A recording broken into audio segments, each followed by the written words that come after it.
Hi friends, आजच्या दिवसाची सुरुवात झाली परीची अशी. पप्पांसोबत गाडीवर चक्कर मारून.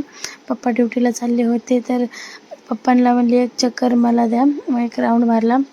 परत असं सोफ्यावर बसून मॅडम कार्टून बघत होत्या.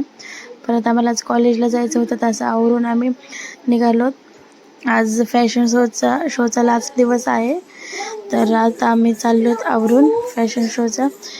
जे मुलींनी ड्रेस बनवले होते त्याचा प्रदर्शन, आज कॅटवॉक वगैरे आहे ते वेअर करून करणार होत्या. ते आता रिक्षामध्ये बसून चाललोत आम्ही. आता थोड्याच वेळात आता मी तिथं पोहोचूत. तुम्हाला परीचे व्हिडिओ आवडल्यास लाईक, शेअर, सबस्क्राईब करा आणि कसे वाटते ते कमेंट करून नक्की सांगा. सर होते बाहेर, तर सरांसोबत परीने एंट्री केली. अजून खूप मोठे व्हिडिओ आहेत, तर उद्याच्या व्हिडिओमध्ये कंटिन्यू करू. आजच्यासाठी एवढंच. बाय.